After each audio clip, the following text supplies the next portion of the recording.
All right, and we are live with another episode of the Inner Circle Podcast. Woo! It's been a busy week. Do apologize for the late start. Obviously, we're on CPT time, and I really do try to get here on time, man. But my house can be a madhouse sometimes, and I need to get better at getting things in order over here. No worries at all, dude. Yeah. So unfortunately, Anchorman won't be able to make it tonight. He has a situation that he has to take care of in the morning and needs his rest, so he won't be able to make tonight's show. Lord Addict actually may be stopping in sometime during the podcast, so we'll see what happens if he comes through or not. I just happened to check out the movie A Quiet Place. Have you seen that yet? Yeah, I saw it back in theaters. But I saw it again recently as well. Isn't it amazing? It's absolutely, it's amazing. Absolutely one of the best shows, best movies that I've seen in a long time. My wife did not like she liked the whole film until a certain part. I don't want to give away that plot or spoil it for anybody. If you haven't seen A Quiet Place, make sure you go watch that. But she loved the whole film until there was a certain part. The thing I love about watching movies with my wife is that things that I can see coming sometimes is like absolutely shocking to her. like I can see it happening and then it's like boom. And she's like, "Oh my God." So she's one of those people who really isn't genre savvy as to the tropes and stuff of what might happen. Right. So that's why I kind of really get excited when I watch films with her or shows with her. And then I try to explain. She's like, "Well, this is just stupid. This is stupid." At a certain scene. And I'm just like, well, I mean, you got to understand this is how it is. And this person is like that. And, it's just funny stuff, man. But it was a great movie. I can't talk enough about that film. I look forward to the second one. And you know what's crazy? I'm not afraid of movies that deal with monsters that are aliens. But I can't. It's hard for me to watch stuff that have like demons in it. Like things with like evil and satanic stuff is a problem for me.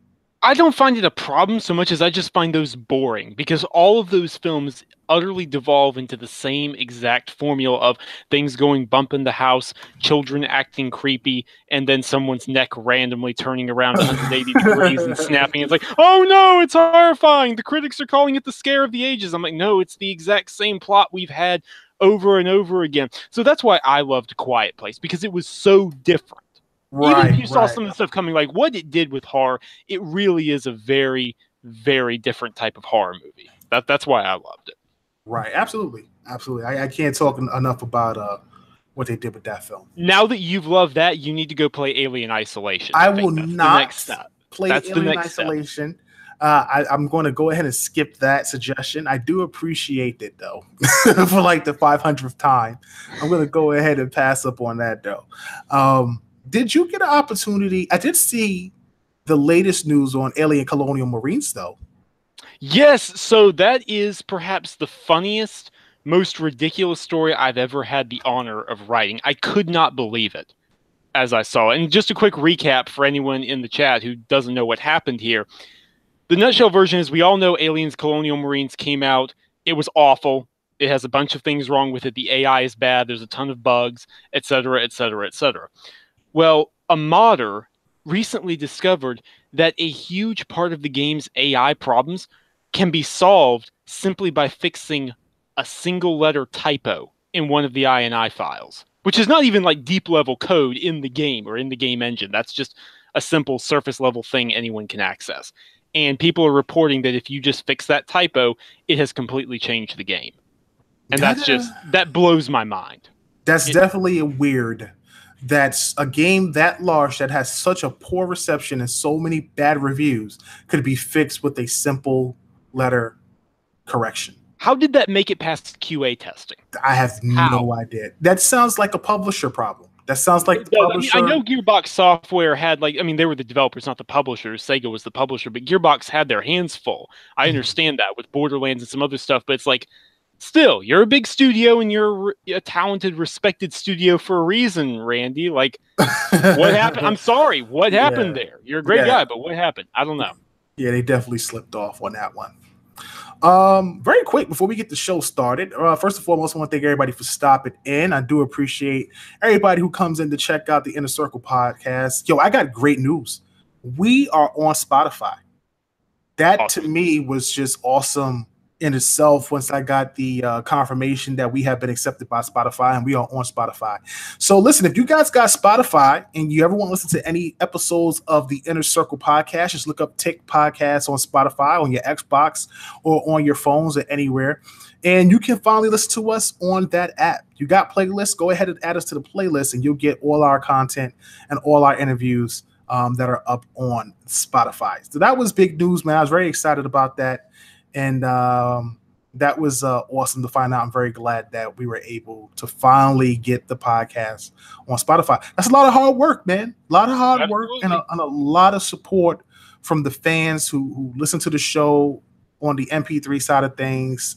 That all played a role in us being selected to be on Spotify. It is not easy to get on that thing. Not at all. So very proud of the team, very proud of and thankful to everybody who supported us and helped us get there for sure. What are you playing, by the way? So I've been playing a ton of different things, actually. As usual, Sea of Thieves. There's a really cool weekly event going on right now. They've been doing a bunch of build rat quests. So the gunpowder skeletons were last week. This week it's the cursed mermaid statues. So it's this really cool event where there's these hidden statues and you have to find them by going down underwater, and they've got treasure near them, but they'll kill you if you stay near them too long. So I've been playing that with Ivan and a few of our mutual friends, like the NLG crew, stuff like that. Those guys are always on there, so that's been pretty fun.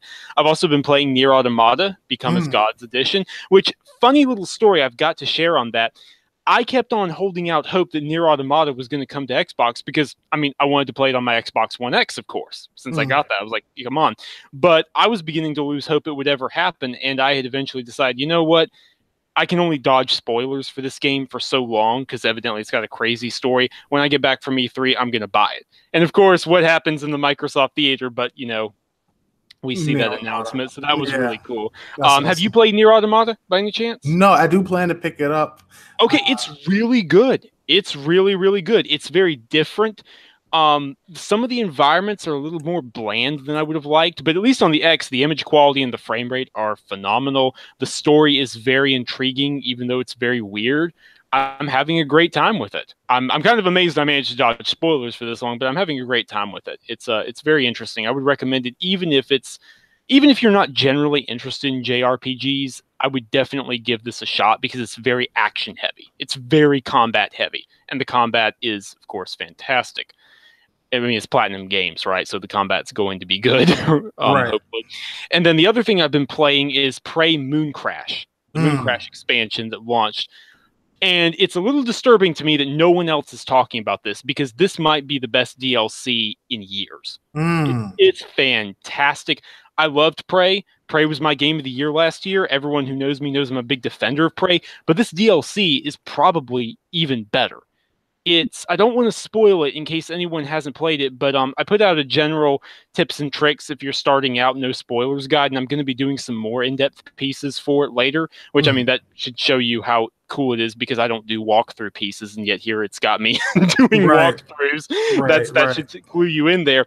But it plays to Prey's strengths with adding in roguelike features. So one time, if you go out here on the moon, there might be electrical dust storms coming through, so you can't see anything. Another time, there might be a staircase missing, or there's going to be different items, or your objectives might be completely different. And you have to play through 5 different characters who each have a piece of the story to understand exactly what happened on the moon base. And so it's really, really cool. Even if you have been a little put off by Prey, I would highly recommend anyone who hasn't picked it up, go check it out. By all means, please. Sounds amazing. So that's pretty much it for me. It really is amazing. It really is amazing. And if you don't mind spoilers, I am going to be having some much more in-depth stuff coming over the next couple of weeks. But so what have you been playing, Cal? Nothing. I'll be honest with you. I have been Fair enough. A Netflix binge. I've been binging shows. I just finished watching 13 Reasons season 2 with my wife. That's not something I would watch alone, but man, was that a crazy show. And we just started watching The Unbelievable Kimmy Schmidt, a comedy, which is actually pretty funny. And I don't know why. I don't know why I'm watching these shows. It's really wild. It could be a thing that you ever watch something with somebody that you care about and you really initially don't have an interest in it, but you get into it over time because like you start to discover the show is actually a pretty good show. Like that's kind of like it's kind of like the thing that's been happening to me lately. So that's very interesting. But no, I haven't been playing much lately. I do plan to start Witcher again, and I'm going to go on a JRPG binge soon. I think this year I'm picking up Nier Automata, Tales of Vesperia, when that drops, and a few other JRPGs that I had on my mind, like what's the name of that game from Sega? Resonance of Fate, not Resonance of Fate. There's a lot of JRPGs. Shining Resonance is another game that's on my list to pick up. So those are some of the things I'm looking at. But listen, let's get the show started, man. I want to thank everybody for stopping out. Make sure you give us a thumbs up. We greatly appreciate it. We got a lot to discuss tonight. We've been away for about a week and a half, or actually, a whole week. We missed last week's episode for a number of reasons. And again, we're on Spotify now, guys. So if you want to listen to Tick Podcast on Spotify, make sure you check it out. I still have the Turn 10 interview going up, so you'll be able to check that out soon if you haven't heard it on the YouTube channel yet, which is a really cool interview we had a couple months ago. So let's get the show started.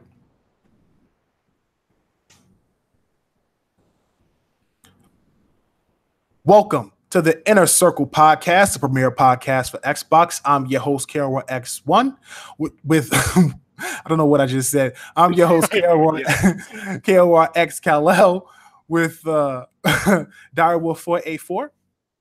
Hey, how's it going, guys? Good to be here. And we are your Inner Circle team tonight. Big shout out to Anchorman V and B Money 101. Those guys obviously have been pretty busy over the last couple of weeks, but we will get the team back together probably sometime next week or in the future. So listen, man, EA's Anthem I have a lot of ups and downs. This is one of my most anticipated games. It is my number one most anticipated game. I am so excited for this game that everybody that downs it, I feel like are haters. Like, I get it. Like, I get the Destiny crowd. I get people are into Destiny and they see a lot of elements of Destiny and all that stuff like that. But I just feel like BioWare isn't Bungie. And it's no disrespect to Bungie. Bungie isn't the Bungie of old. Just like 343, a lot of people feel like 343 isn't as good as Bungie, but most of 343 or good core of what 343 is actually Bungie, the people who loved Halo and stayed behind, plus a bunch of new people. And then you got some people that moved on from Halo and did the Destiny series. But with that being said, Anthem, I have so much faith in Anthem because of the simple fact that it's done by BioWare. I know a lot of people have lost faith in BioWare because of what they've done over the last, I guess you could say, over this generation with Dragon Age and the last Mass Effect Andromeda, which, by the way, I always have to reiterate was the B team, not the A team, because the A team is working on Anthem. And I had a conversation, which was really cool. I was in a chat with Dealer Gaming and Ash and Luca, and we were just talking about how, I can't remember who else was. It was another guy there and Lord Attic. And we was talking about how Anthem initially was going to be pushed back or got pushed back because they felt it wasn't enough story content in the game, especially a game that didn't have PvP. And I realized that, you know what? That's a bit disappointing to find out that EA decided that and BioWare didn't decide that. Like, BioWare didn't approach EA. And this is what I was told or as a rumor. I'll just put it out there as a rumor, not so much as a factual, because I don't know if it was a fact. I can't confirm that. But the thought of EA saying, you know what, we're gonna delay this game because we need more story content because they feel like it's just not enough story content is a bit disappointing to hear from a studio that completely builds their games on story content. And for a game of that magnitude to possibly have a limited, not a limited, but maybe a small amount or a smaller than usual amount of story content that doesn't have PvP or anything in the realm of a PvP to add on to what you're already building with that world and the story, or in-game content, that's a bit that kind of took me back a little bit. And I don't know if I won't say my confidence is waning in what they're doing. Don't get me wrong. I don't want to say that because, again, I still have confidence. Casey Hudson is back. The original writer of Knights of the Old Republic is one of the people who worked on the story. And when he completed his job, he stepped on to his next project. So, with KOTOR being one of my favorite games of all time, Casey back on the scene, who also worked on Knights of the Old Republic, I have so much faith in the studio and what they're trying to do.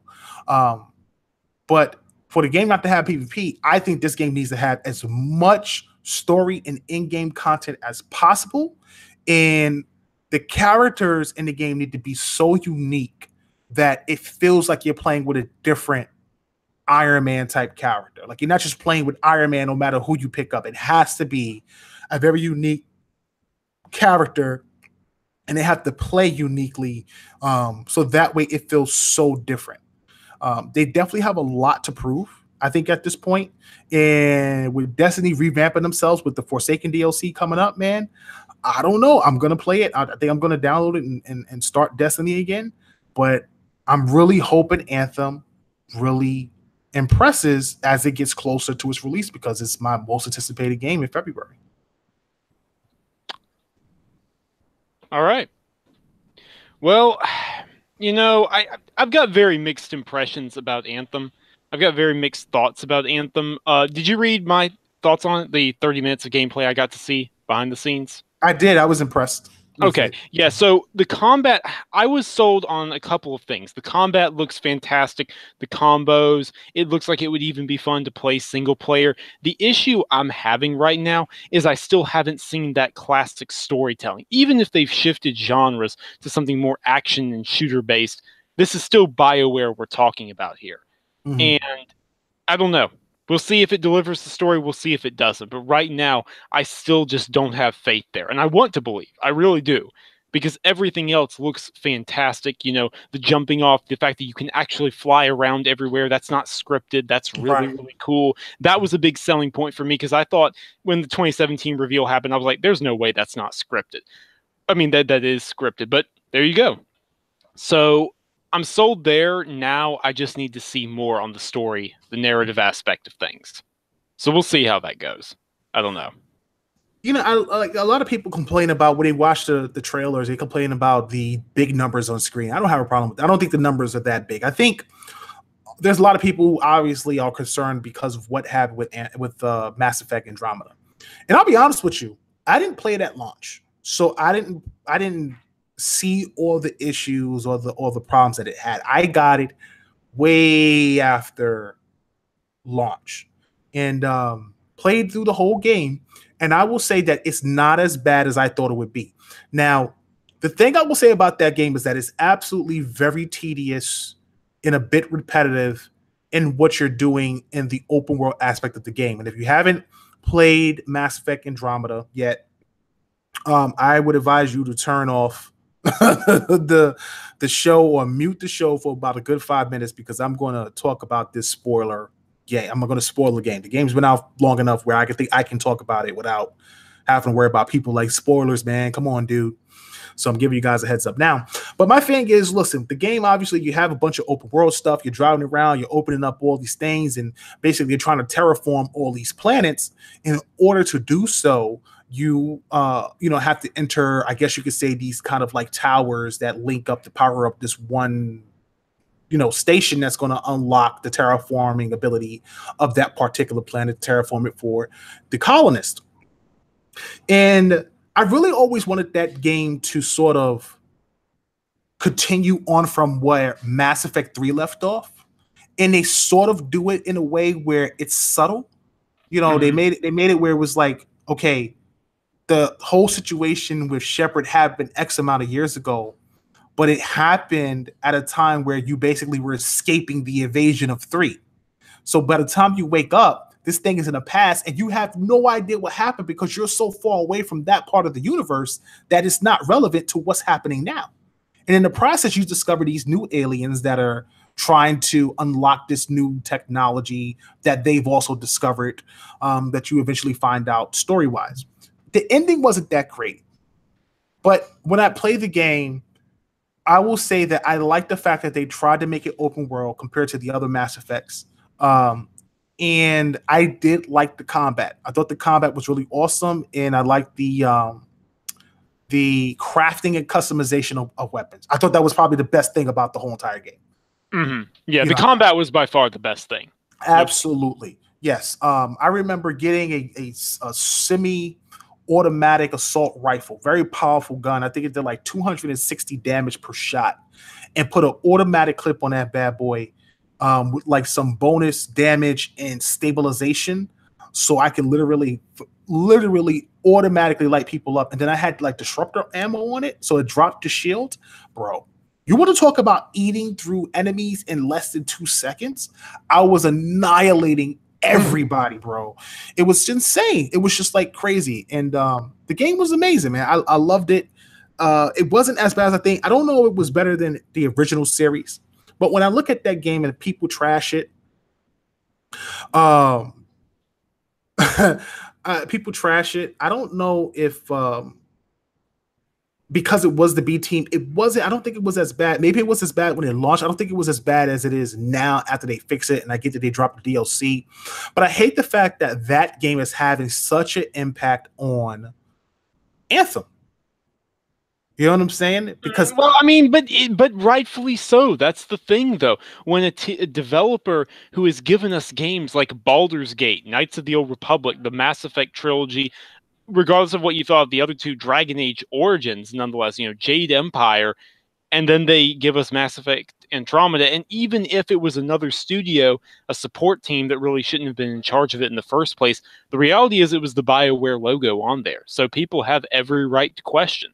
That's just the way it is. I mean, man. That's just the way it is, dude. Maybe it's the fanboy in me as a BioWare guy that wants to sort of give them the benefit, because I felt Andromeda wasn't as bad. I feel like Andromeda, honestly, is just like a 7.5 out of 10. When did you play Andromeda? Let me ask you that. I played Andromeda last...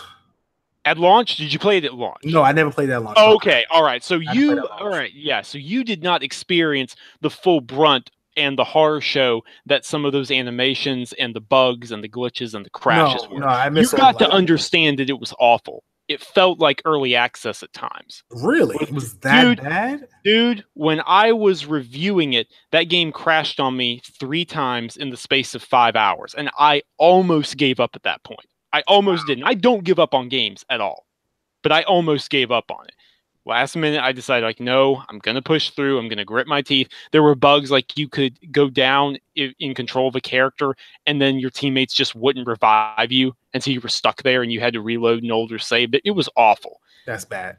So you've got to understand that it was really, really, really, really, really bad at launch, just technically. That's without getting into the story.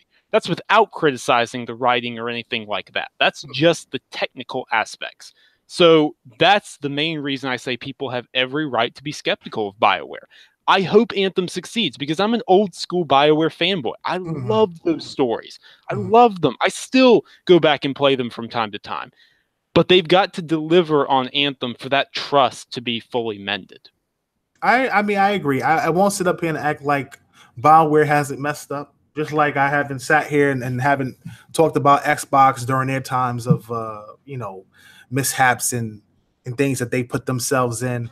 BioWare obviously has put themselves in a negative light, and they have a lot to prove now, and that's kind of disappointing after all the success that they've had over the years and generations. But again, like you said, man, they've put themselves in this position. They have a lot to prove. I, though, am definitely excited for Anthem. It's a day one purchase for me.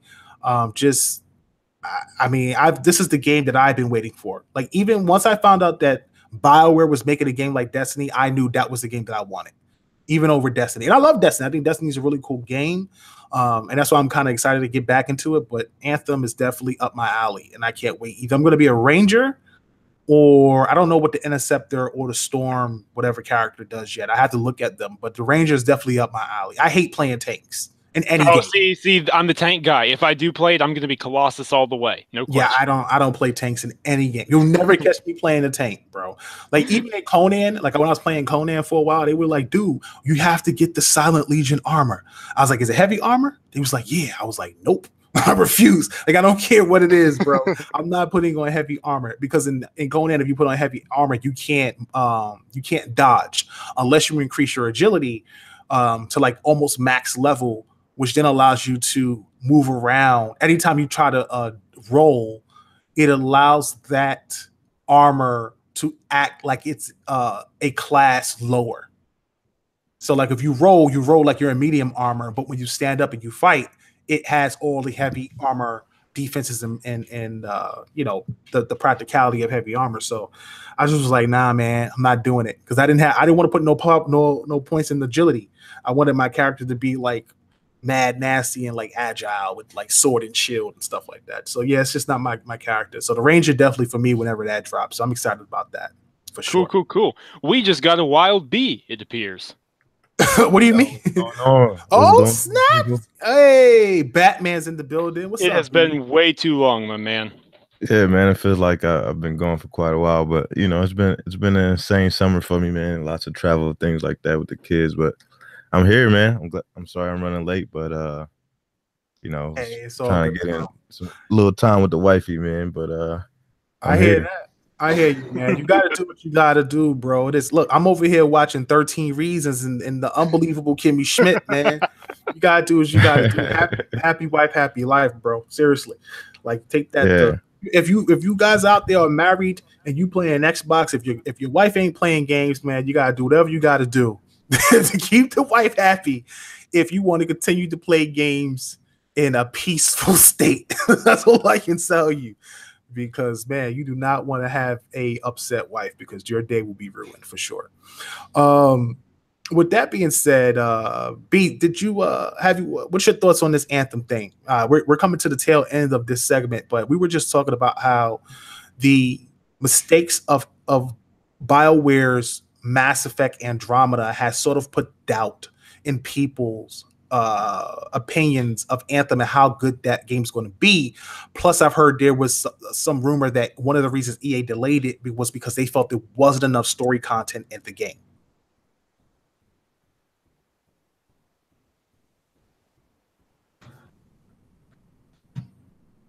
B, you there? I don't know what happened. I start, you know, BioWare with the side eye, and then you know, we started this gen with Dragon Age, and that game really wasn't what people were looking for from Dragon Age. And then, you know, the B team put out Andromeda, and that wasn't what, you know, BioWare fans were looking for either. So we're coming up on this big, you know, master AAA game. You know, it's being completed by the A team, and it's, you know, more akin to what we've been seeing a lot from gaming lately. You know, it's a lot closer to like Destiny, a lot closer to the Division. You know, so they're in that same realm where it's more of a like shared world shooter.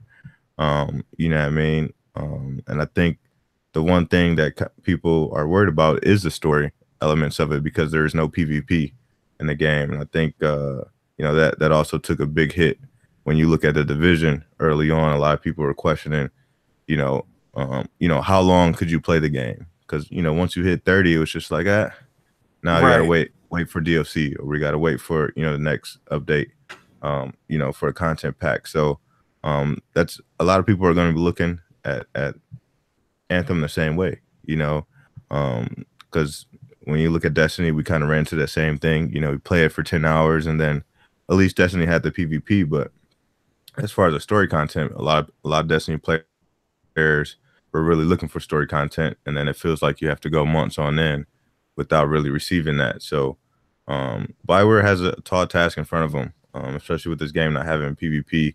A lot of people are going to be looking to, you know, put massive hours into the game. And if the story content is not there, or the story is lacking, then I think BioWare takes another big hit, man. And it could be real scary for. Right. Right. They're standing on the edge of a knife. Could go a couple of different ways. It's crazy. And worst case scenario, they get dropped from. I don't even know if that would be possible. If worst case scenario, does EA disband Anthem? Like, do they drop Anthem? Is Anthem like? I know Anthem has. I mean, excuse me. I know that not Anthem. BioWare. I know BioWare has been in a contractual agreement with them, but I'm not sure. Does EA own? Oh yeah, Anthem? they own them. They own Anthem now at this point. So basically, I said Anthem. Why do I keep saying Anthem? BioWare. Thank you. So basically, they own BioWare at this point, and if they wanted to, could destroy BioWare. Yeah, I mean, EA here. Sorry, you go ahead. Yeah, this is EA. You know what I mean? So we shouldn't expect anything less from EA. You know, this is kind of what they do. At the end of the day, they look out for themselves and no one else. So, you know, if Anthem comes out there and it bombs and it's not what everybody expects, and you know it comes in with low sales numbers or something like that, you know, just look at EA to kind of play their hand, and BioWare might not be in such good shape after that. That's crazy. I really hope BioWare never gets disbanded. I hope not either. But that would be, you know what? I hope that for Visceral Games. And look at what happened to them. Which, quick little side note, did either of you guys get to read Eurogamer's interview with some former Visceral staff about what their plans for Dead Space 4 were? No, but I did see that. Did we get that up on the site? I thought we did. I'll have to check. It's been a crazy weekend, but even if we did not, like, go read the original interview. It is well worth reading. They had some crazy plans. They were doing some awesome stuff, and the nutshell version is EA just didn't want to fund it because they said it didn't sell enough. That's crazy. That it just, I don't know. That makes me mad. It makes me really mad. I was a huge Dead Space fan, even 3. So, and the thing about like EA is that those type of games should just come out anyway. Like they make enough money from all everything the other else. Platforms, exactly. You know what I mean? Like FIFA, Madden, things like that. So exactly, like you can take a risk. You can lose a little money on that because it appeals to those fans and keeps those fans, you know, coming back to you since you're making cash hand over fist anyways with the others. I agree, but right, it's crazy. It's definitely a crazy situation. Makes me nervous as a fan of BioWare and all their offerings. I would hate to see them. I'd rather them be bought by somebody else, honestly. And instead of seeing them disbanded, they just let them have the IPs and going about their business. But, you know, that's how it is, man. I guess some people feel like that about Microsoft with, you know, Ninja Theory and some of the studios they picked up with everything Microsoft has done. I have better faith in them because of leadership.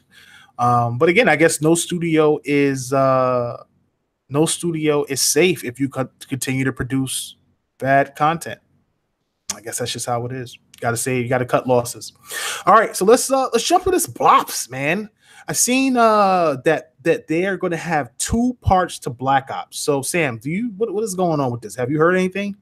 I don't know. This is the first I'm hearing about Black Ops 3 issues. Honestly, I'm not sure what you're talking about. I just read that they're supposed to be releasing Black Ops 3 in 2 parts with the, I think, PvP. Let me double check this very quickly. Do you mean Black Ops 4? Is it Black Ops 4? I'm sorry, I was saying Black Ops 3. I meant to say Black Ops 4. Apologies. Yes, Black Ops 4, releasing Black Ops 4 with, I think, the PvP by itself first and possibly a second part. It is. I have not heard anything about that at all. I just read this. The most I'd heard was the rumors that, of course, the campaign was dropped because of all their various nonsense reasons, and they were doing the blackout mode. I hadn't heard anything about the game releasing in parts. I heard it was releasing in parts. They're supposed to be releasing in 2 parts. There was like, I don't know if they're releasing like a battle royale mode first and then releasing the rest of PvP to get people into it, because I know that there's some sort of battle royale mode. Yeah, the blackout mode. They talked about that in the reveal, but that's coming day and date with the multiplayer. Okay. Do you think this? Well, I don't know. No. Okay, so the beta's coming soon in August. I know that's happening, which should be a good thing. And I've been talking to a lot of guys about whether or not picking up Black Ops or picking up Battlefield, what is the game to go with? Now, I haven't played a Call of Duty since Advanced Warfare. I think it's been. Yeah, Advanced Warfare was the last Call of Duty I played, and I don't like the campaigns of military shooters. I don't know why. Advanced Warfare was the only one that I truly played that I really liked because it had Kevin Spacey in it, and I used to be a Kevin Spacey fanboy. I loved all of his work. But with that being said, no campaign for Black Ops, and the possibility of them just putting out a PvP game only, and maybe releasing the Battle Royale feature first before releasing everything else. I don't know if that bodes well for the franchise, if that is the right direction they need to go. Especially at a $60. I think they're still keeping it at $60. It's not even selling for $29.99. And I look at it from the perspective that with Activision in control of the franchise and them looking at it the way they looked at Overwatch, because Blizzard Activision, and the success of Overwatch releasing a PvP only game, they maybe feel that they can do the same thing with Call of Duty Black Ops, but I don't think that has the same appeal that Overwatch does, because Overwatch just has these particular characters and like these little graphical stories that sort of give you a background on them that kind of makes that world work. So the PvP makes sense. Whereas with Black Ops, it does have a story, but the characters, even though they're continuing from story to story, not having that story involved sort of, I guess, eliminates what you were already building with the first 3 Black Ops. So how do you eliminate that and continue, and does that make the game more successful or more likely to fail going forward at $60? Well, I think it's, they've looked at data and kind of seeing that, a lot of people aren't really playing a campaign. So they're going to take this risk and see if it, does well for them. I mean, they're going to be, I guess you could say they're probably going to be one of the first big AAA developers to come out with, this battle royale mode, and more of a complete fashion. Epic is doing it with Fortnite, but they kind of made a different game and then went to the battle royale mode. So this is going to be like the first big developer to do it. So it's going to be interesting to see if people really jump on that. It's going to have more of a serious tone than Fortnite, and it's going to be probably a little bit more stable than playing like PUBG. So it's going to be interesting to see if they can catch their fan base with that, and kind of have them play that mode and see where it goes with the other franchises, because they don't just have Black Ops. They have 2 other franchises that they put out besides Black Ops, and it kind of goes in a cycle. So it'll be interesting to see if this works for them and if they continue to do this in the other franchises. Yeah, it will be. I'll build off that and say it's going to be interesting as well, because PUBG has been out for a while, and it either has its fans or it doesn't. You're either a fan of PUBG or you're not, and it's $29.99. It's focused on being a battle royale game. Fortnite is just taken over. It's one of the biggest games in the world, and that's completely free. So I'm wondering how Call of Duty is going to do. I know they have the data that says most people weren't playing the campaigns, even though Black Ops 3's campaign wasn't really that good, but that's another topic altogether. So I don't know. It'll be interesting to see how it shapes out, this being a $60 game where the multiplayer and the battle royale is the selling point. It's going to be shaping a lot of data moving forward for sure. I've always wanted Black Ops to go multiplayer only, because again, like just Call of Duty. Well, I mean, Call of Duty in general, because I just was never a fan of the campaigns. I never played them. Even when I played Battlefield 5, I didn't play the campaign that much. I probably got past the first level when you get to China and stopped. Honestly, I just like playing the multiplayers. Like, I really love the boots on the ground. I loved all, calling in the the specials on, massive kills or whatever.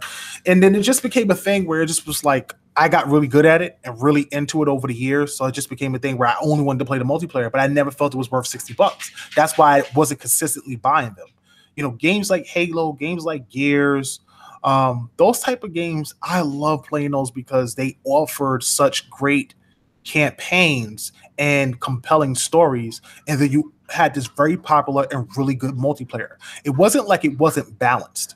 That's how I always felt about the Microsoft franchises when it came to their multiplayer games. It never felt like it wasn't balanced. It was like if you got great multiplayer, you got a great single player. And even playing Gears now, I haven't played the multiplayer in a while, but the multiplayer to me was okay. It was decent. The campaign has picked up for me, and I'm still playing it. And again, got back to one of those freaking horde modes in like Chapter 5 that irritated the hell out of me once again.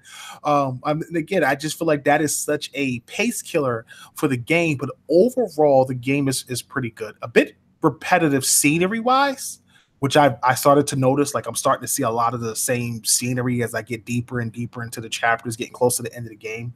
But overall, the story and the way they designed the world is very good.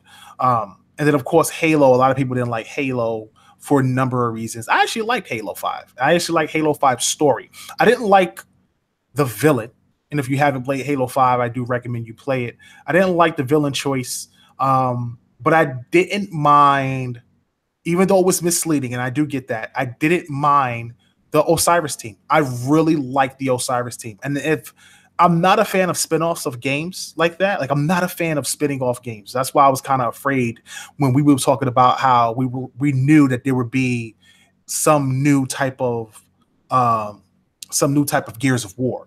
And remember, we were talking about how it could be like a survival horror game, which would have been interesting, or even an RTS, which you had brought up, and we were like, yeah, that's interesting as well. But I don't like spinoffs because I feel like you still continue to oversaturate the name on the market, and people get bored of hearing and seeing the game over and over, even if it's not the same title. It's the same thing with Forza. No matter what happens with Forza, as amazing as Forza Horizon is, and as amazing as Forza Motorsport is, and I think Forza Horizon, I think we all can agree, has overtaken Motorsport at this point, everybody's just going to keep saying that there's a Forza every year. There's another Forza. So for me, you had Halo and then Halo this and then Halo that. I wouldn't have minded if they made a Halo. And it's not to say not to finish Master Chief's story, but I wouldn't have minded a spinoff with the Osiris team. And if you were a bounty hunter, like you actually hunted aliens, maybe like just some crazy story in the future where the war's over and you're integrating species, you're integrating the humans and all the aliens that you were fighting and stuff like that. But there's a lot of war crimes that happened during that time, and there's a lot of fugitives, and it's up to the Osiris team to hunt these aliens, and you get to travel through different worlds, and you get the right equipment to capture them and bring them back to justice and interrogate them and find out what's going on, if there's still pockets of resistance in the UNSC. So, I mean, not the UNSC, in the Covenant and stuff like that, or whatever's left of it, which I thought would be really interesting. But obviously they got Halo Infinite, and that's going to be amazing too. So for me, with Black Ops, I just wanted the multiplayer because I just couldn't get into the single player campaign. But I don't know if it's going to be worth $60 as a multiplayer only game, because I looked at how people looked at Titanfall and how they had to change that in the second game, which Titanfall's campaign was absolutely amazing. One of the best campaigns I've ever played. Titanfall 2's campaign is one of the best campaigns I ever played in any shooter game ever. And I truly, completely mean that. Like, I've never played a game that was so crazy and diverse in the maps and everything, and it was just spectacular. It was a great game. But that didn't sell well. It didn't do as well as I think EA would expect. And the first game got crapped on because it didn't have a single player campaign, but everybody loved the multiplayer. So there's a very crazy balance happening with Black Ops, and I don't know if it will be a success. I don't know if the fanboys will continue to support it if it doesn't have that campaign. I think the telling factor is if the game will be successful or not is if the YouTube crowd jumps on it, because the YouTube crowd is super huge on the Call of Duty games. They probably have the biggest audience on YouTube as far as gaming is concerned, and a lot of them have went over to Fortnite because that's the biggest game out right now. But if the YouTube crowd continues to play Call of Duty and they pick it up, at the $60 and get into that blackout mode, it may be okay. I mean, they may still find an audience, and a lot of people will probably return to it. But if some of the big YouTube names aren't playing this game, then it could be a little bit of doom and gloom for the Call of Duty franchise, at least as far as, you know, putting out a game without a campaign. Right. I think it's the question of Call of Duty's had negative word of mouth amongst the hardcore audience, perhaps for the last couple of years, last few years. But is it going to get negative word of mouth in the mass casual audience? The audience that buys Call of Duty every single year. Now that Fortnite and even PUBG to an extent are out there, that's going to be the real question. Yeah. All right. So with that being said, I got to jump into a bit of Xbox news over the last couple of days. I recently watched a new trailer for We Happy Few. I like the new direction that they're going. With this studio now becoming a part of the Microsoft family and now being a part of First Party, I'm really glad that they made the changes that they made, and it's really starting to show their talent. I think this game is going to be huge for them. I see a big improvement over what they initially put out. I think it's going to be worth the $60. It's going to be a good story campaign, and with a bigger financial backing and obviously a bigger team, they're going to pump out some really good stuff. I really have a lot of faith in this team because of BioShock, excuse me. Everything is bio something. But because of BioShock and how much I love that original game, and I know a good portion of that original team is with Compulsion Games. But after this, what do you think Compulsion's next move should be? Make whatever they want. Start incubating some other crazy type game that they've got the experience from, because most of the team came from BioShock. So, I mean, I don't know. Presumably, it would be a new IP that they would continue working on something like that. Some weird. I mean, who would have envisioned something like We Happy Few? I don't think anyone would have really come up with that off the top of their head. They even talked to Microsoft about that when they were acquired. They said, you do understand that our whole thing is we like making messed up stuff, right? We make creepy, weird games that we know, no one else would come up with. And Microsoft told them, yeah, that's the idea. So I don't know, something new that'll be creepy and weird. And I'll be all for it. Yeah, I would agree with that. If they could get away from the survival like genre, that'd be great for me. Like, I'm not too huge into like survival games, but if they can, get away from that, I'd be down for it. I'm willing to try anything, but the survival genre is just not something I dig or get into. So, I don't have a problem with that, honestly. Like, I don't mind survival stuff. I like the fact that they have crafting in it, and you can kind of craft a multitude of weapons to use on people. You can spy on things. I like how they had like this new trailer, and it's like if people don't see it, they don't know what happened. You know what I'm saying? Like, you just walking around, and you know me, I love stealth stuff. So, walking around, creeping behind people, choking them out with the guard is right there, planting little bombs, and not bombs, but like sleeping bombs or detonators. And, it's just crazy how I thought this game was going to be one way, kind of like a psychological thriller. And now it's turned into this like stealth action, twisted mental game. Excuse me.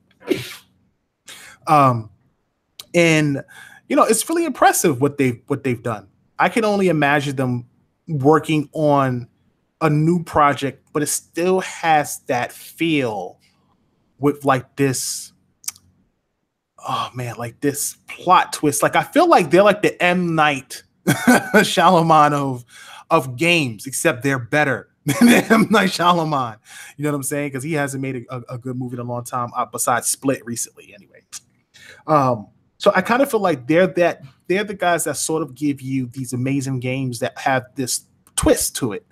And it really is like shocking, jaw-dropping stuff. And that is something that Xbox truly needs. They need more creative storytellers like that. And that's why I'm excited for this team. A lot of people don't give Compulsion enough credit, enough respect for the potential that they have and could do with a bigger team. You're talking about good leadership is in place already. Good experiences in place already. If you can get a bunch of people on board with the ideas that you have to make things more realistic, get out of this sort of cartoonish 3D world and make things a little bit more realistic, like they did with old school BioShock, It doesn't have to be a BioShock clone, but if you did something similar with a new character, maybe some new abilities, but still had that twisted conversation and the plot twist here and this, that, there, and something you didn't know or didn't expect there, they could have something special on their first IP for the next generation of Xbox, because I believe that's when the next game is going to come out. So it's definitely exciting. We Happy Few looks like it's going to be a success. I'm seeing a lot of people who were down on the game now excited about the game, and I think that's a good thing. You guys think that's a good thing? Do you guys have faith in We Happy Few? I mean, excuse me, you guys have faith in Compulsion Games? I do, actually. I've seen a lot of people, including myself here, who were turned off by the game, like, oh, it's just a survival game, never mind, or coming around and saying, like, hey, all right, what's going on? You've toned down the survival elements, you've played up this creepy narrative, the world looks twisted and interesting. I'm with it. Maybe not $60, maybe not, but I'll definitely be keeping an eye on it at launch, even if I don't pick it up. Definitely look at something like that down the road, and I'll be following Compulsion very carefully, seeing how they grow as a team, what they start working on next. Because what they told us when we were at E3 talking to a couple of them is that they're focused on We Happy Few through the rest of the year. So, free content updates, paid content updates, whatever there. And then after that, they'll start on something new. So. Right. I got you. Yeah, I got faith in them. I think anytime you see a developer come out with something unique that other developers or publishers aren't really working on or really trying to use that idea, you got to respect them. So that just lets you know that they're super creative, and they got a couple of good brains over there that's gonna continue to pump out great ideas. So I'm interested to see what they do in the future. And like Sam, I'll definitely keep my eye out on We Happy Few. It's not something I'll probably pick up day one, but in a good holiday sale or something like that, I definitely check it out and give it a go. Very quickly, a few things. Darksiders 3 release date was announced, coming out. What is that coming out actually? On the 27th of November. Thank you. Of November. Okay, so are you guys planning to pick that up? No. Maybe. Jury's still out. I'm not sure. You know what? It's a no for me too. And I love the first two, especially the first game with War. Absolutely incredible. Death was cool. I don't know what it is about this game. It does not look interesting, man. Yeah, I don't have an interest in the third one. I don't know what it is. I just feel like they could have done so much more with Darksiders 3. I actually think the character looks cool. Fury looks awesome, and I'm down with more Darksiders. The problem is that's a horrible release date. I'm going to be busy with a ton of other stuff by then. Yeah, absolutely. I 100% agree. Culling 2 has been revealed. I heard crazy stuff about. If you haven't played Culling 2, I remember playing Culling 2 at E3 2000. I guess 17. Was it 17? No, 2016. 2016, I remember playing the Culling. Culling is basically like Hunger Games, just like any other battle royale game. And it came out, it was pretty successful. And here's what's crazy about Culling 2. They announced Culling 2. This is what I heard. They announced Culling 2. And 24 hours later, released Culling 2. Like with no promotion, no commercials, no nothing. Just basically, Culling 2 is coming. Okay, you can now pick up Culling 2. It's on Steam. And it went from I think it 72 hours went from 400 players to two people now playing the game on Steam, which is insane. That is a terrible way to promote a sequel to a semi-successful game. Who's publishing that? I believe it's self-published, but let me do a quick Google search on that just to be sure. I see. Culling 2 is self-published. Yep. Self-published. Okay.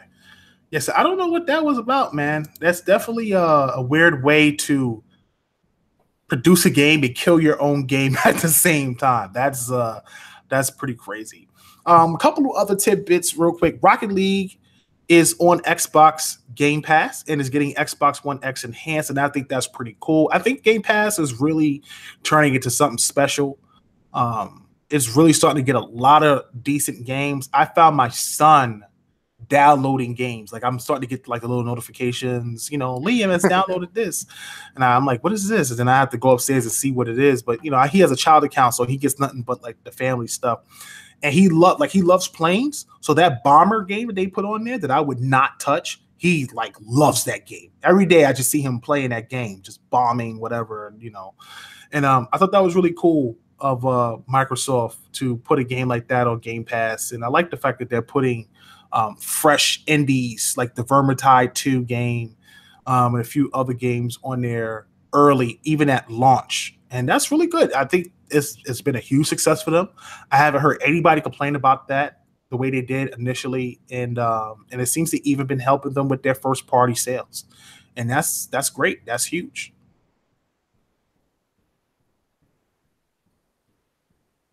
Yep. Let's see here. Okay. And finally, before we get to our last topic, Code Vein has been delayed to 2019. I am not a fan of that. But again, we all know that saying that, you know, a delayed game could eventually be good, but a bad game is bad forever from Miyamoto. I was really interested in this game. This was going to be a part of like my JRPG renaissance. I was going to get that and Nier and Shining Resonance and Tales of Vesperia remaster. Those were going to be my 4 JRPGs I was going to get this year, as well as Fallout and a few other titles. But I'm kind of disappointed that Code Vein got sent to 2019. I hope it's for the best. I don't know exactly what they meant when they said that they listened to the fans and decided to take more time out to fix it. I get Dark Souls is a great franchise, and a lot of people love Dark Souls.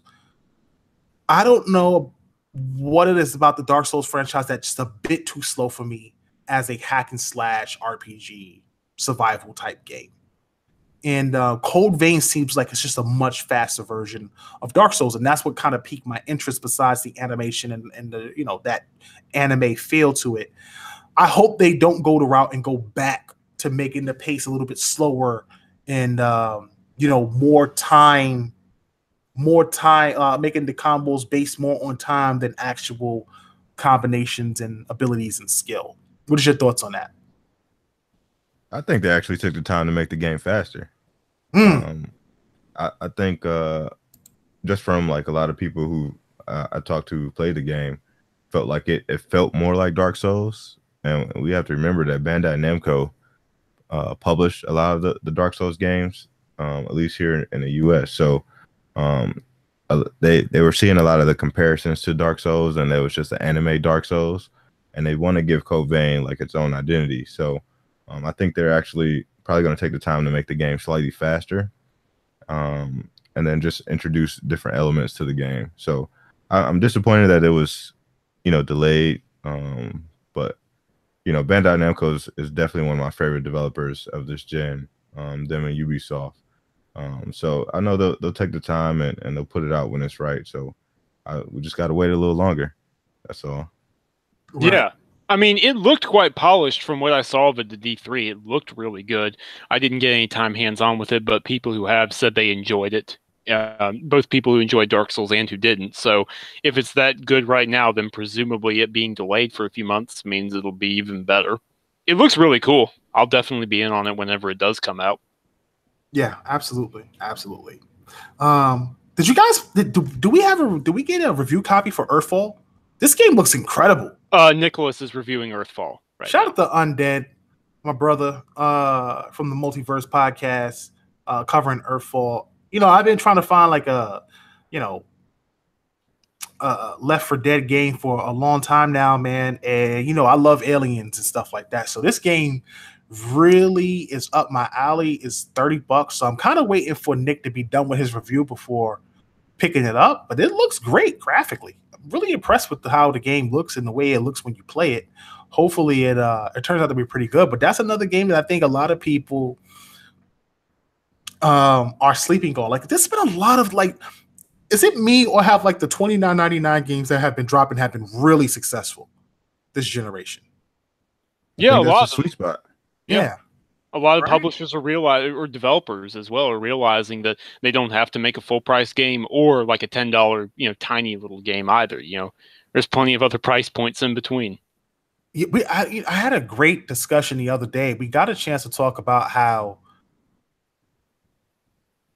the Amy Hennig came out and talked about how, after she left EA, one of the problems that they had was that single player experiences, and we've always said this. I know a lot of people don't want to believe it, but single player experiences are very expensive because you're not only investing in making the game bigger and with more dialogue, the cost for voice actors and getting star voice actors or actual actors, the voice characters, has become expensive as well. It's not the way it used to be. And people always want more. Like, people always want 50 hours worth of gameplay, more dialogue, more twists and turns. And that costs money. And if that game doesn't sell, if it's not successful or doesn't meet a certain level of expectations, it makes the publisher wary of their investment. And that's why you're starting to see all these service games and all these multiplayer games come out and be real successful. Because for one, it doesn't cost a lot to make multiplayer games. I don't think people realize that.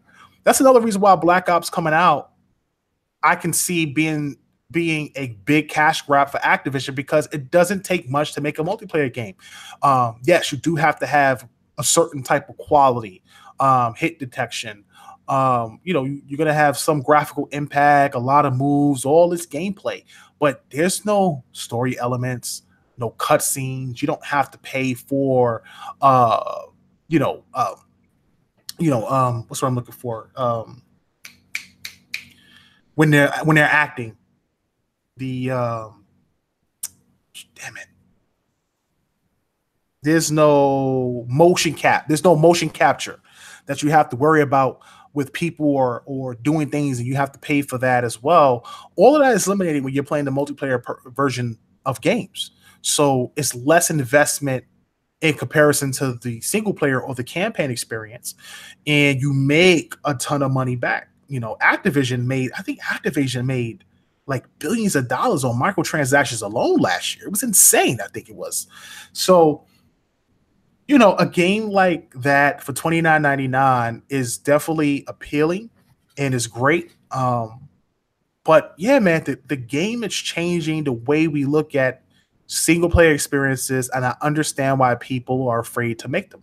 Sony has done a great job at producing them, and they've been very successful with them. And even they came out and said they don't know why their multiplayer games haven't been as big or as successful and why they can't make them. And I don't think that's the issue, because they've had some good games. I just think that they're just really good at making single player experiences, and people like them for that. And I think you've built your base around that. So investing in multiplayer games might not be ideal, especially when there's so many multiplayer games out there to play already. So yeah, I think you're right. I think you guys are right. That is the sweet spot. And I hope more people sort of make these mid-level games where you can make something look beautiful graphically, but it doesn't have to be 30 hours long. It can be 15, 12 hours, 10 hours, and you can get through the game and move on to the next game.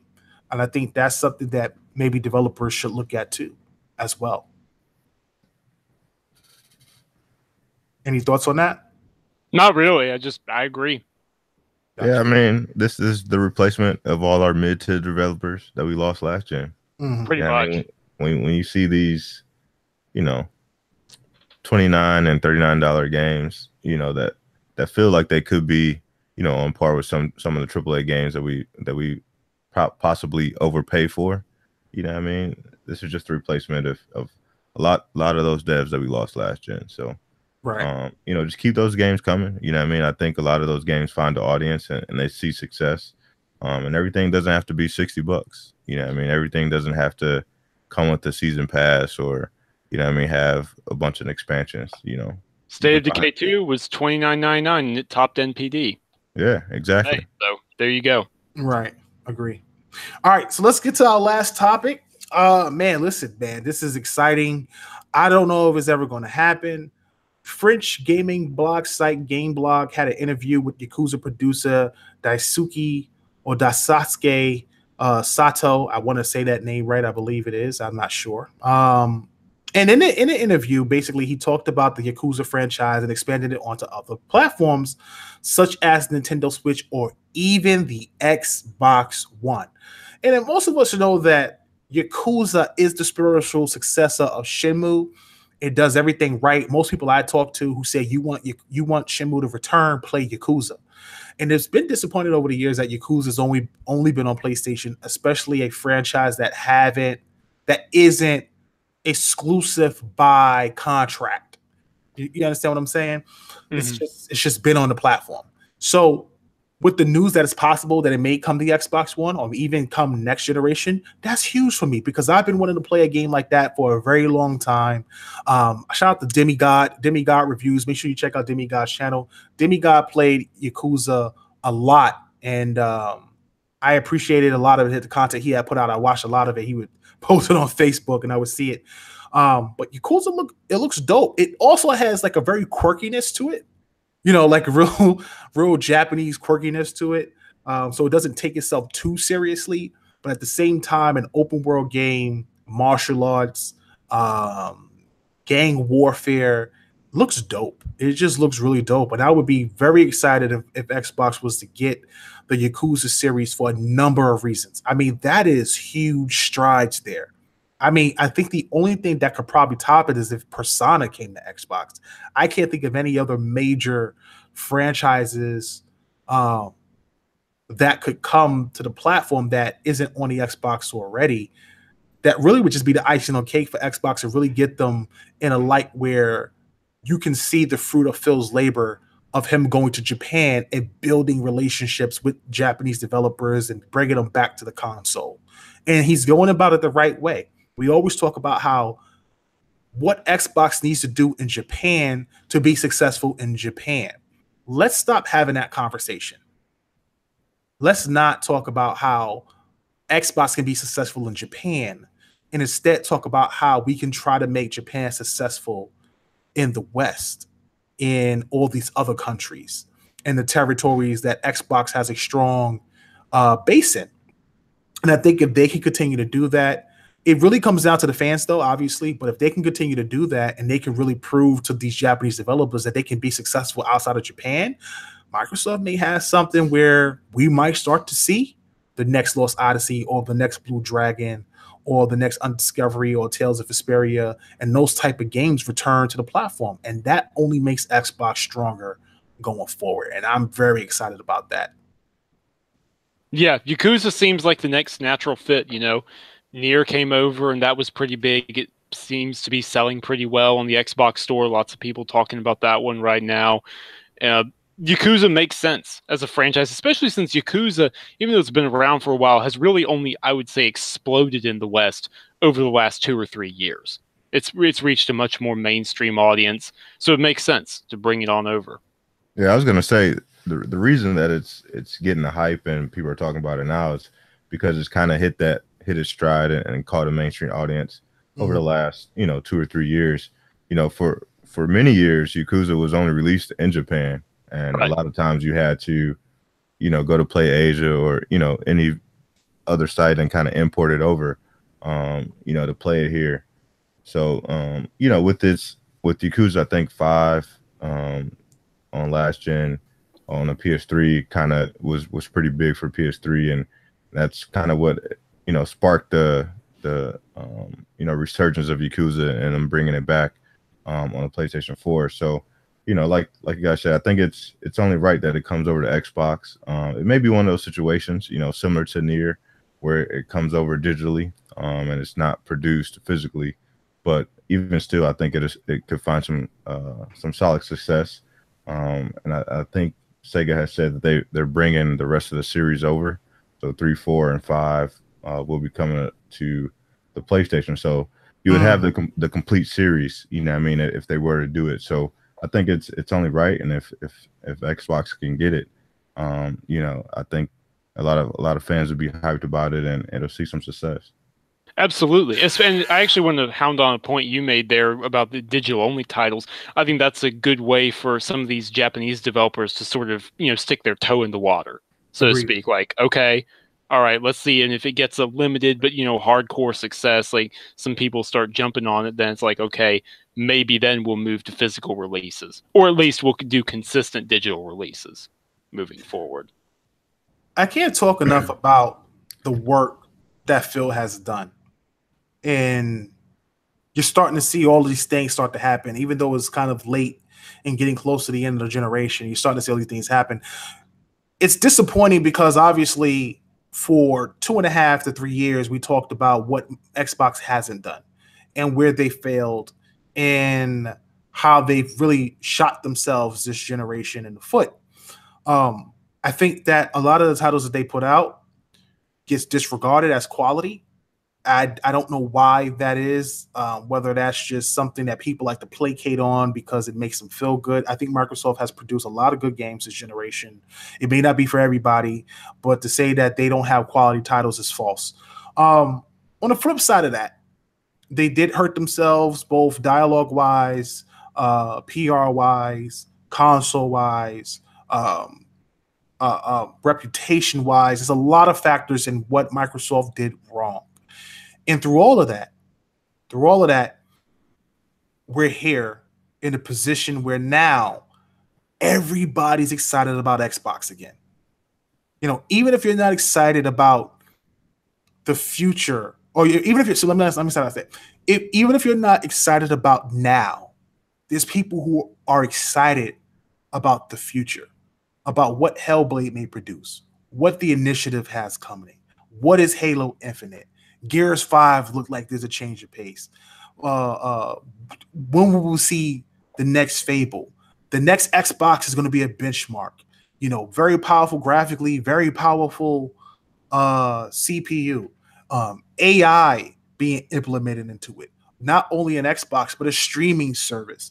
There's so many things to be excited going forward with the platform that there's just a buzz about it. Now you're talking about Tales of Vesperia, a Tales series returning to Xbox, which I thought would never happen. I never thought we would get Tales back on Xbox after the first Tales, and the way they talked about how not releasing Tales on Xbox anymore.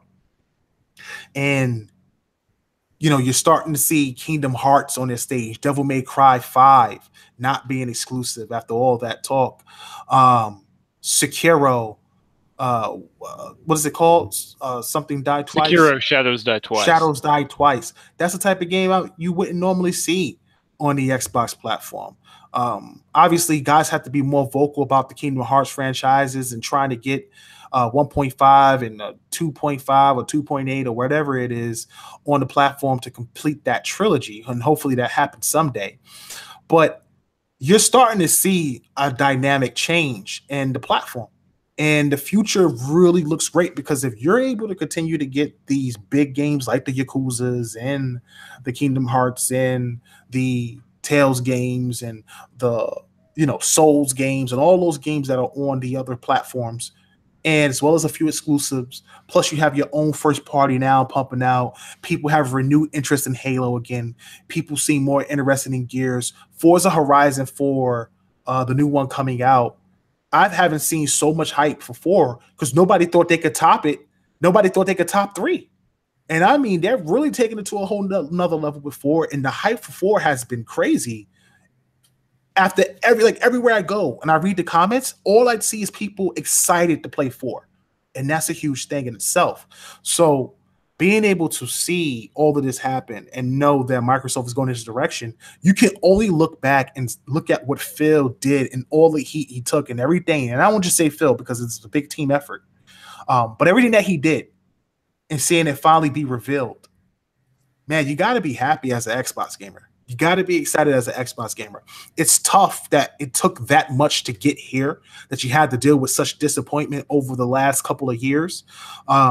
But to think that over the next couple of years, if you got an Xbox One X, you're happy for that because it's producing the best quality games and the best gameplay for the most part. And you can go into the future with the next platform knowing it's going to be no slouch when it comes to being a top tier platform and a host of first party games coming out, as well as Microsoft finally getting those Japanese teams back on the platform, you got to be excited about what Xbox is doing, and bringing and the diversity that they're bringing to the platform. Even No Man's Sky is coming to Xbox, for Christ's sake. You know what I'm saying? And that's releasing in a couple of weeks. Actually, I think it's next week, and I'm kind of excited about that. And I get a chance to check that out on the Xbox, but in its full glory. So we'll see how that all plays out, man. But definitely excited for what they're doing and what Phil has done in that team, man. They definitely. I don't want to hype it up too much where they deserve an applause, but they deserve acknowledgement for finally getting things on the right track. And that's great for the brand long term if you're an Xbox fan, without question. All right. So any thoughts before we head on out of here? No, not really, honestly. Gotcha. All right. So listen. Go ahead, B. No, I was just gonna say, I'm still interested to see if what they do with some of the other smaller titles that they announced last year. We still haven't heard much news about like the Last Night and some stuff about Ashen and just a lot of the smaller titles that they've had in their indie reels the past couple of years. So interested to see if they try to do something with the idea of Xbox and the Summer of Arcade, or what they're going to do with that, because they haven't really pushed that promotion just yet. Right. I know they've done it the last couple of years where they kind of go 4 weeks or 4 to 6 weeks with some decent releases. So interested to see if that roadmap is coming pretty soon. Yeah, I hope so too. I hope that maybe even at Gamescom or a couple of the Inside Xbox episodes, like whichever, the month it comes out, like let's say Ashen comes out in September or whatever, the Inside Xbox episode for that month could really focus on it and hound out some information there. I keep forgetting there's still a few games coming out that's supposed to come out this year that I would love to see. Have you guys heard anything on the Last Night? Because I'm still excited about that. That's one of our top games. The Last Night's probably not coming out this year. I'm just going to go ahead and say. Ashen and Below supposedly are, though. Right. And those are still 2 games on my list, and Ashen looks amazing. So I definitely can't wait to get my hands on those 2 games. So we'll definitely get into that next week. Maybe we can get some more information for the Exponites out there who's listening to the show on the latest with the Last Night, Ashen, and Below. Without question, those are some big titles. Even if there are indies, you can't push an indie to the side because it's an indie. Because games like Ori and games like Cuphead really are successful, and they're really good games, regardless of their AAA status or AA or A status. So let's not sleep. A good game is a good game. All right, guys. So listen, that's going to be it for tonight's show. If you have any questions, go ahead and leave them in the chat. Leave a question mark behind the question, and we'll do our best to answer them. We're going to go ahead and end it for the MP3 crowd. Really appreciative of everybody who stopped out tonight. Big shout out to everybody in the chat. Make sure you give us a thumbs up. You can catch Tick Podcast on your Apple phone, on iTunes, on your Android phone, on Google Music, and now you can catch us on Spotify. So you can listen to Tick Podcast while you play Xbox, and have us in the background chatting talking about the latest topics with the platform, as well as any of our older interviews, including some really good ones with Phil Spencer, Ken Lobb, Aaron Greenberg, Mike Ibarra, Chris Chawla, Jeff Keighley. I can go on and on. Trust me, we got a ton and a host of people that we spoke to that had a lot of interesting things that were said at the time, that we chatted with them, and it's cool. I would love to get Phil on the show to ask him and have him listen to what he told us back in 2014, and if what he talked about then is still relative to today. It's just funny stuff. If you haven't heard that interview, make sure you check out our throwback with Phil Spencer on the channel or on your respective devices. So that's going to be it for tonight's show. I'm your host, Kara Etzkelel, with B Money 101 and Direwolf 484, and we will catch you guys next week at 10:30 on Tick Network. So you guys have a great night, and we're off this planet. Peace.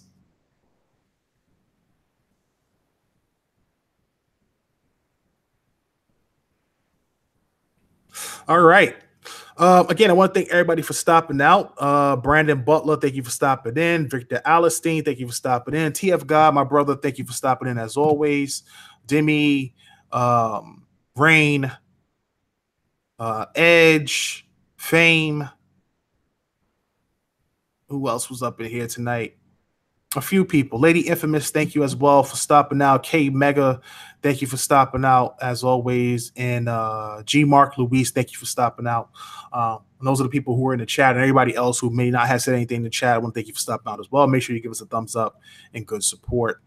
We greatly appreciate it. Victor Alistine asks, what are your thoughts on Wuxia inspired games like Shenmue and Jade Empire? Xbox needs Eastern movie-like experiences from China, South Korea, and Asia in general. What do you guys think? Do Microsoft need those type of games? Microsoft needs all those games. anything and everything. Just bring it. They need all that, man. I don't understand why people keep trying to put like Microsoft in a box. You know what I mean? Where we only have to have certain games, or we only appeal to certain gamers.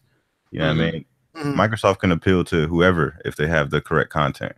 Mm-hmm. Right. At the end of the day. So if you know, you got to bring over Eastern Europe games, or you know, games from China or from wherever, you know what I mean? You have to be able to appeal to any and everyone. And if having that content on your platform is what it takes, then you got to have that content.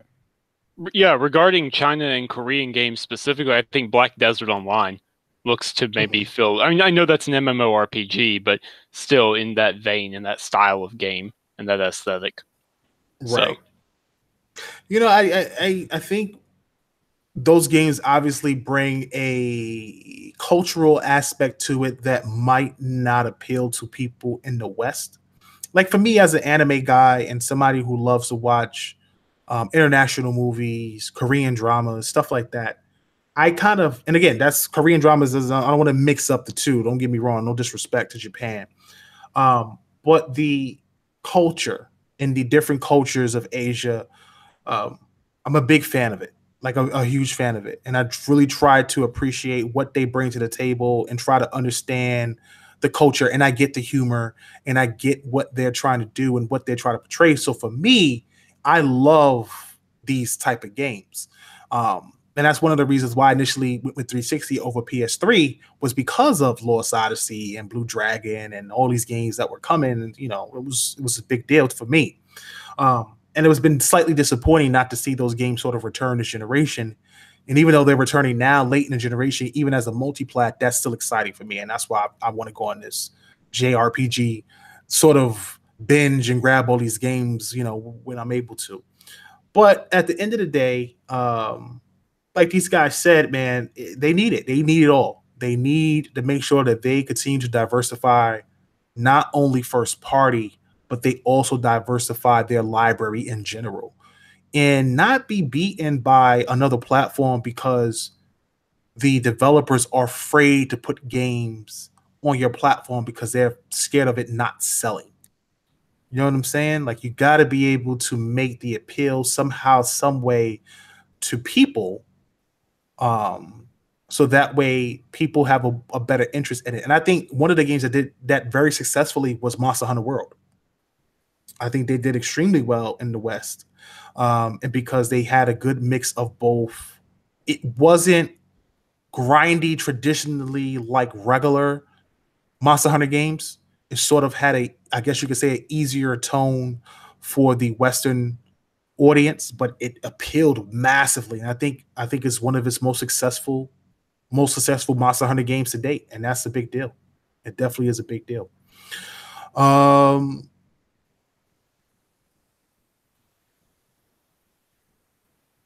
Mr. Kima asks, do you think Dolby Vision HDR makes it into Xbox One games? They've already announced that they're supporting it later this year. So, I mean, it'll be up to developers, but they're going to support it. Right. HDR is cool, man. It freaks me out, though. I feel like sometimes my TV colors, like when I switch from a game to TV, I feel like my colors are faded I don't know what that is. Or is that just Netflix?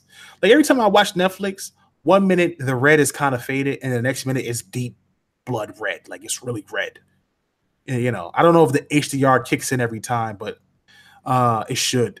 I don't know what that is. It kind of freaks me out though. But no, every game that I've seen, like I recently played Madden.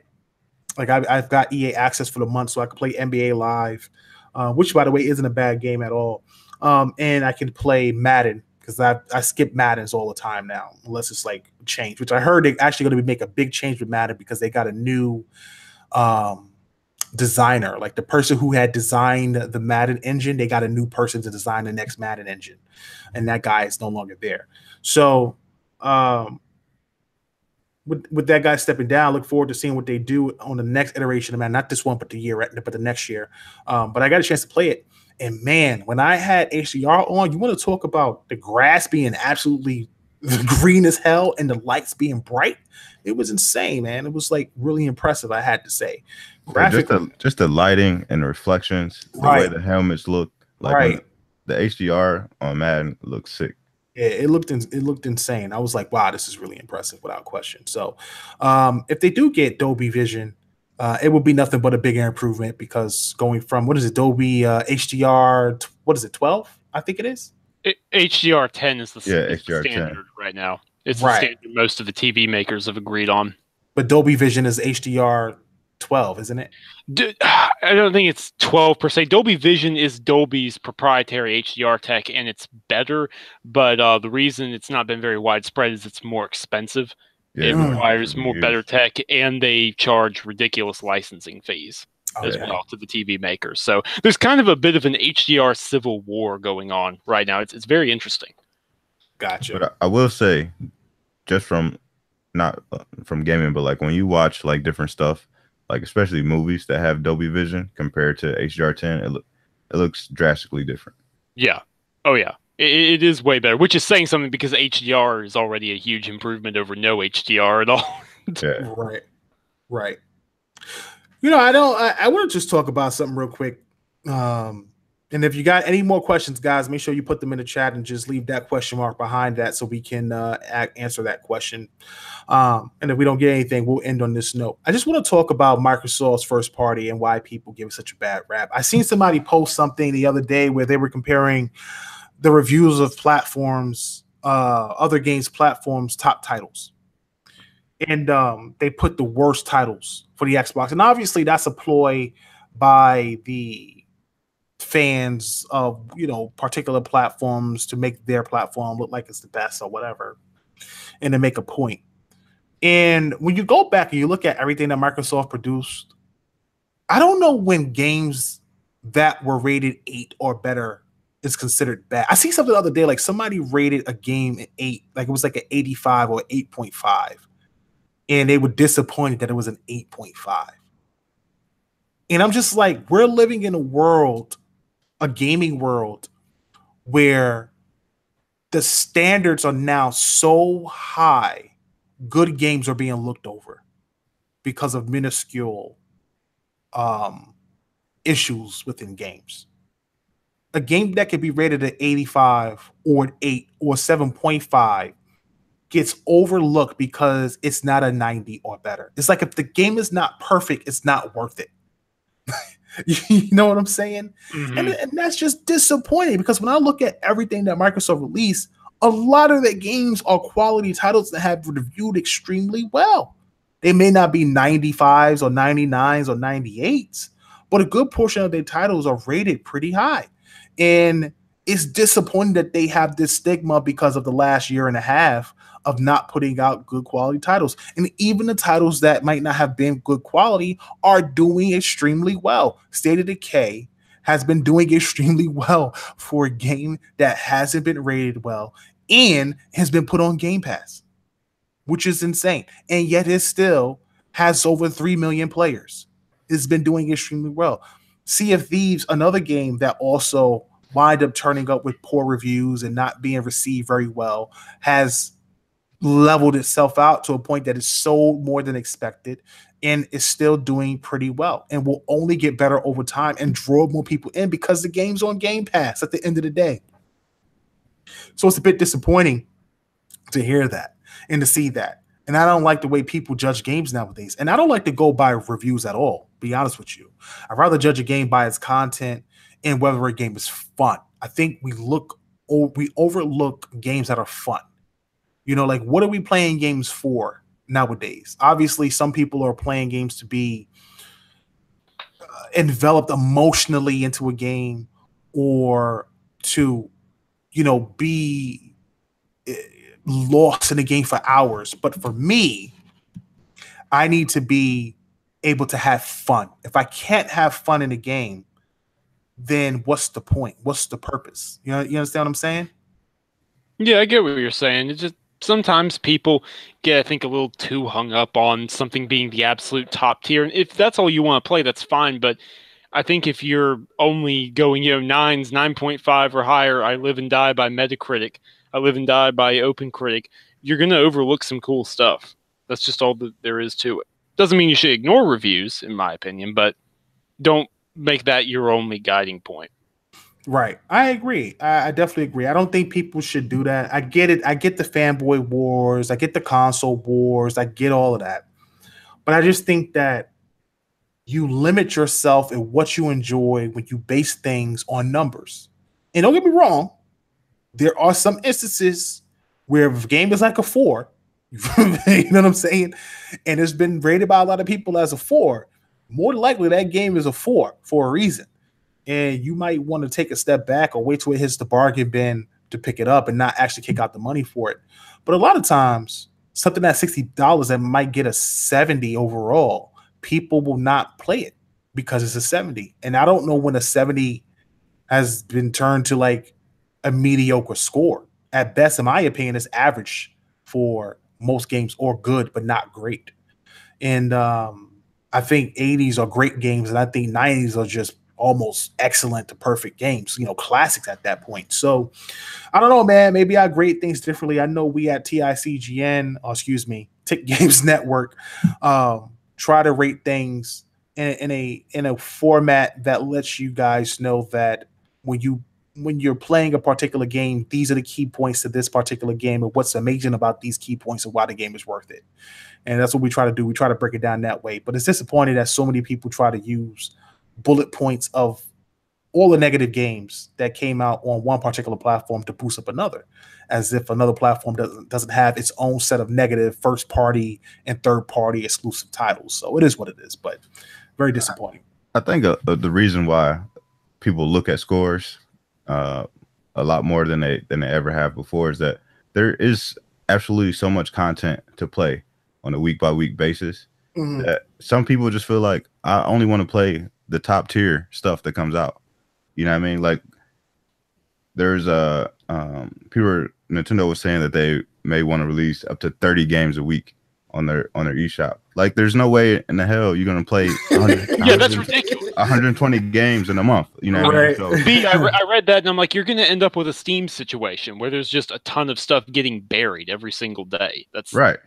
And just, just look at us going into the holiday season and now going into next year and 2019. Look how crowded 2019 looks, early 2019 looks, and how crowded the end of 2018 looks. So, you look at that and you say like, well, there's a good 30 games releasing in the next 6 months. Which of these 30, what 5 of these 30 games can I play and really enjoy? So some people look at it and say, I'm only going to play the best rated games of these 30 games and everything else can wait, or maybe I'll just move on to the next top tier games that come out. So I think that's one of the reasons why a lot of people look at scores, because there is so much content to play. And you can't play everything. And, rather it just be time or cost or whatever case may be, we can't consume every game that comes out. So I got to play devil's advocate a little bit, but it's a good point. It's a very good point. It's perfectly valid. Like, I'll say this from personal experience, not to cut you off, but like my mom, she likes playing stuff, but she doesn't have a lot of time to play. So if she plays something, it's going to be like, okay, Ori or Halo or The Last of Us. She actually just played that for the first time and she loved it, but she doesn't have a lot of time to do stuff like that. So it's got to be something extremely important. Right. No doubt. Shout out to Mama Tolbert. Yeah, man. So listen, it's definitely something that concerns me. And like you guys said, man, you can't play everything. So yeah, you do have to select the best quality things that most I guess reviewers would agree with. But it's always good to go back and maybe look at some of these other quality titles. Also, I'm very glad I went back to play Gears. I really am very glad that I did that because I literally was going to give up on Gears. I love the Gears series, and I didn't like the new protagonist that much, and I didn't like what they did with the game. But as I pushed through it, I really grew a new appreciation for the game, and I look forward to 5 a lot. All right, final question before we get out of here. Concerning what Digital Foundry said, it looks like it's too early to expect graphical leaps. Do you think it's too early for next-gen games? I don't think so. I think next gen isn't going to be about graphics.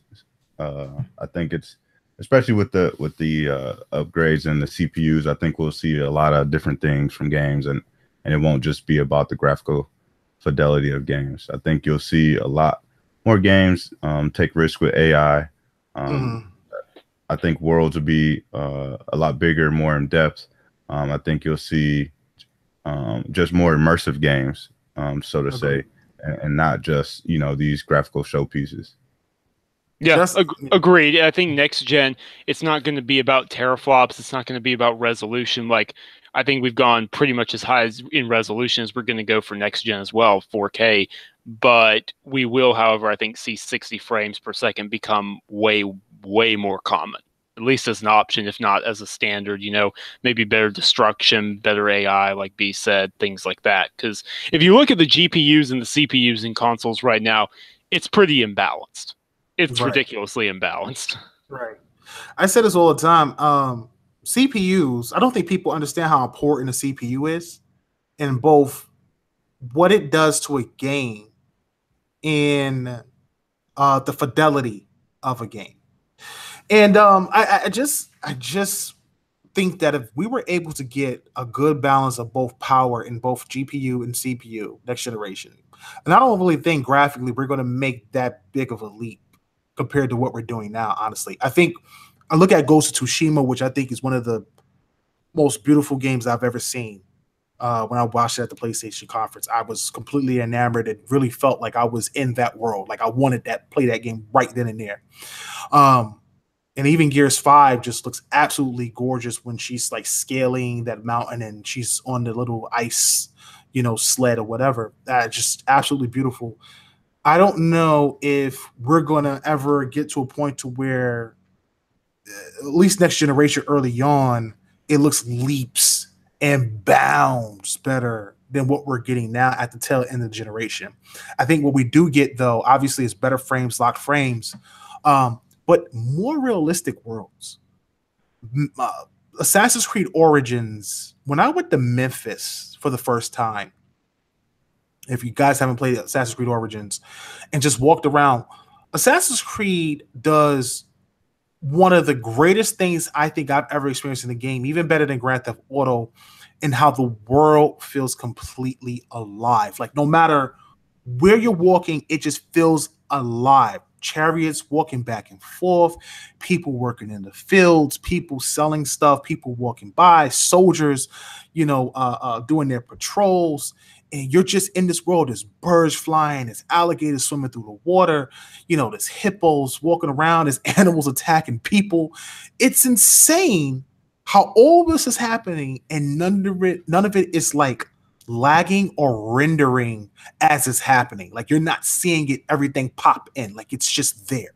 It's all happening in real time. And I just thought that was impressive. And I can't even imagine what a next gen Fable could be like in Playground's hands, with what they're doing with seasons and what they're doing with an open world game that they would make with Fable, and what you can do in the amount of people and objects on screen, and how you can make something like that so realistic. You can lock it at a certain amount of frames, the particle effects, the weather systems, the dynamics that you could put in the game, whether it's winter and storms and time and days, and it's just incredible what you can do. You can really take it to a whole new level CPU wise. It doesn't have to go to a whole new level GPU wise. And I think that is going to be the biggest jump next generation. as well as obviously AI being implemented into games, at least from what we understand with Xbox. And that's really going to set things apart with the platform. Games will always look better over time. They'll look crisper, cleaner, more realistic, more authentic as we get closer and closer later and later in a generation over the next 5 to 10 years. But man, next generation is definitely about that CPU and really taking it to a next level in that aspect. So that's going to be a big deal for sure. Do you guys think we've seen that jump this gen? How we kind of saw it with last gen, where at the beginning of gen we saw some really good games, but towards the end of last gen, like you could really tell like the developers were squeezing every ounce of juice out of the console, and we're putting out some great stuff. Like Halo 4 looks totally different from what Halo 3 was. Or like, oh yeah, Halo 4 is crazy. Last of Us is crazy. Right, right. I think we have. I think we've seen it early on, even like in 2015. And I know I'm biased, but B, you got to back me up. The Witcher 3 still stands ahead and shoulders above any other RPG out there right now. And I mean that's just that Polish magic. the CD. they got something. They got Slavic magic. It's wonderful. And then you look at the animations in some upcoming games that we point out, like Gears 5, Last of Us Part 2, Ghost of Tsushima. Those 3 games in particular just look head and shoulders above everything else we've seen this gen. God of War was phenomenal because it looks great. The combat's smooth and fluid with all the different effects, and it's not tanking the frame rate, but it's still a fairly open environment. So I think we have seen that leap. I think it's slightly less noticeable, but it's more about the openness of the games. It's like, what are these games doing, like God of War and Witcher and stuff like that, while simultaneously being big open worlds, not corridor shooters. Yeah, and that's what I think we see more of next gen. Mm-hmm. I agree. Absolutely. All right. I don't know if I don't think we got TF God. He just asked, just finally, if you guys can answer quickly. Xbox first party was missing in action at E3. Are they setting up for a surprise onslaught of first party and an early head start over PS5? Okay, so I'll address those backwards. I don't think either of them are going to have an early head start. I don't think either of them are going to let the other have a head start over the other, because that's just a really bad idea, as history has proven with those main competitors. And then as far as their first party, I don't think it was missing in action. It might not have been present the way people wanted per se, but that conference was definitely about addressing their first party in terms of, hey, we hear you.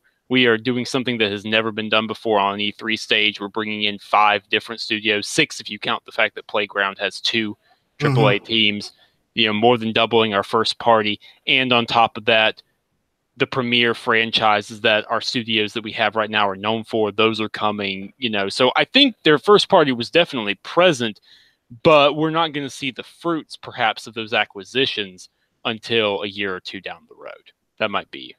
Agreed. I think they did a good job with what they wanted. Like I said before earlier, when I talked about Phil and all the moves he made, it's renewed interest in Halo. I've never seen so many people excited for Halo in a long time. Like Halo Infinite is really changing people's perceptions. Gears 5, Halo Infinite is going to be more of a platform game, I think it's an open world shooter. No, I mean, you think Halo Infinite is a platform and not just a single game? Oh, okay. How about this? And this is kind of a cop-out answer. I'm going to have to think on that, because that's a good question. The name certainly seems to imply not just an openness, but longevity. Right. And Digital Foundry, if you haven't watched their analysis, you absolutely should, have explicitly stated that the engine is head and shoulders above a lot of other detailed engines that they've seen, if not most. And assuming it's an open world game, it's on another level altogether. So maybe it's a platform where it's like, hey, we'll build this game, but then we're also going to build this game. And then certainly the Slipspace engine. I think that Microsoft is sort of learning there from Sony and what they've done with the XDev and ICE teams, like at Naughty Dog, in terms of sharing their internal tech. I guarantee you Microsoft is now going to be doing things like, hey, we'll let one of our other studios work on the Slipspace engine as well and move away from third-party stuff. So I don't know, but you've got me thinking. Let me put it that way. I agree. It sounds like a game that they're just going to continue. You know, it sounds like a big open world game that they can do so much with. And they did said it does takes place after Halo 5, so it does continue the story. But what you do after that, who knows? And it would be amazing if it did turn out to be something like that. I would be excited for it. I know a lot of other people would be excited for it. So right, and now I'm sorry, but building on that, building on now, B's got me really thinking here. Great, right? What have you done to me? Because Frank's comments were like, it's addressing what happens after Halo 5, but his comments have been very cryptic. Frank O'Connor at 343 Industries in terms of saying that it might be something more than that. Right, and if it is a platform where, hey, this is the game, but then maybe, you know, a couple of years down the road, there's also this story. And then a couple of years, man, you've got me brainstorming now. Yeah, man. I like it. I like that idea a lot. It's definitely exciting, man. And that's what I said before, man. People are excited about Halo. What is Infinite? What can it do? A lot of great positivity coming from the platform. The tone direction in Gears 5. We didn't think that the Forza Playground Games team could top Forza Horizon 4, and here they go with seasons, weekly seasons, live, over 70 people in a server, and they don't interfere with you, but you can all team up. You know, you can go up to a car and click and instantly team up with them. It's amazing. These studios don't get enough credit for what they do because obviously they work with the flagships, and a lot of people feel like the flagships are old and outdated, but I feel like everything's been refreshed with first party. And like you guys said, and Phil said, they've doubled their first party output in the developers that they've brought on, and they're building relationships with Japan. And that's great. That only bears more fruit for the future for the platform, and Microsoft's on the right track. So Xbox fans should be excited going forward, and they should have a good rest of the year, and Game Pass is a success as well. So definitely can't wait to see it. I do hope, though, just to finish up, that they put an Elite controller in the next Xbox. I think that would be huge. Are you thinking that the Elite 2 yes, was being worked on for the next console? I'm beginning to think that, honestly. Yeah. Like at first B, I thought, okay, so they just didn't show it because they didn't want to have any hardware talk. Smart. No, you know, the controllers meme. But then now with the July Inside Xbox passing and no Elite controller, I'm beginning to think, okay, next gen's no later than 2020. Maybe that was like an early prototype of maybe the Elite controller becomes the standard controller. Yeah, that's what I'm saying. I'd be with that. I'd be with that. I'm thinking the same thing. I'm thinking the next Xbox gets the Elite controller as a standard controller. Absolutely, that would be fantastic. That would be a great upgrade that's needed for the platform, for the controller that hasn't really truly been upgraded in a long time, honestly. So, but listen, man, that's going to be it for tonight's show. I want to thank everybody for stopping out. Make sure you give us a thumbs up and share out to all the guys out there who like to listen to great Xbox talk, conversations, topics, opinions, rumors, and interviews. You won't get any of the nonsense over here. We're gamers. We're going to talk about Xbox gaming content and definitely keep it all about Xbox. You can catch us on iTunes, Google Music, and now Spotify. So if you have Spotify, make sure you tune in and look up TIC space podcast on your Spotify and listen to this show tomorrow afternoon if you missed the early portion of the show, as well as all our older content and all our interviews as well.